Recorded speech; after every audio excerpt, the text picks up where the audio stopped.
দিবি সূর্য সহস্রস্য ভবেদ যুগবর্তিতা যদি ভার সাদৃশ্য 7 বছর মহাত্ম একসাথে আকাশে যদি 1000 সূর্যের উদয় হয়, সেই সূর্যের যে রূপ হয় তার চাইতে কৃষ্ণের রূপ কোটি গুণ বর্ধন হয়েছে, কোটি গুণ বৃদ্ধি পেয়েছে কৃষ্ণের রূপ। এখন এইটা দর্শন করছে, তাহলে এটা দর্শন করলে যারা দিব্য নয়ন দিয়ে দিব্য চক্ষুতে দেখলো। এখন বাবা অর্জুনকে তো ভগবান শ্রীকৃষ্ণ দিব্য দৃষ্টি দান করলেন, তার দ্বারাই ভগবানের রূপটা দর্শন করলেন, কিন্তু আমাদের তো আর দিব্য দৃষ্টি, আমাদের তো দিব্য দৃষ্টি নেই, তাহলে কি আমরা ভগবানকে দর্শন করতে পারবো না? ভগবান বলল যে তুমি দর্শন করতে পারবে, তুমি মানস দৃষ্টিতে দর্শন করতে পারবে। তুমি ভগবানের রূপ কিসে? মানস দৃষ্টিতে দর্শন করতে পারবে। এখন মানস দৃষ্টিতে দর্শন করতে হলে তাহলে কি করতে হবে? যে মনটাকে পরিষ্কার করতে হবে। মানস দৃষ্টিতে মানস দৃষ্টিতে দর্শন করতে হলে কি করতে হবে? তোমাকে মনটাকে পরিষ্কার করতে হবে। দেখুন, যদি সূর্যগ্রহণ হয়, এই সূর্যগ্রহণ যদি আমরা দেখতে চাই, তাহলে যদি আমরা আঙ্গিনার মাঝখানে খোলা জায়গায় একটা তামার পাত্র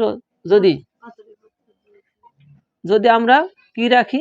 জল রাখি, তাহলে ওই জলের ভিতর কি সূর্যগ্রহণ দেখা যাবে না? যাবে তো, যাবে। কিন্তু জলটা যদি পরিষ্কার না হয়, জলের ভিতর যদি ময়লা থাকে, জল যদি পরিষ্কার না হয়, জলের ভিতর ময়লা থাকে, তাহলে কি ওই সূর্যগ্রহণ দর্শন করা যাবে? যাবে। বলল যে তুমি যদি এই মানস দৃষ্টিতে আমাকে দর্শন করতে চাও, তাহলে তোমার মনটাকে পরিষ্কার করো।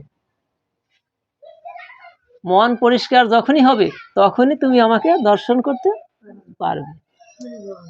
মনসুর আলী বয়াতি একটা গানে লিখছে,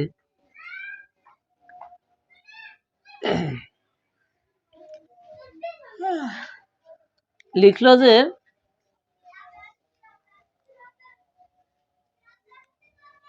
মনে ময়লা থাকে যদি, ওরে সাধন সিদ্ধি হয় না তার।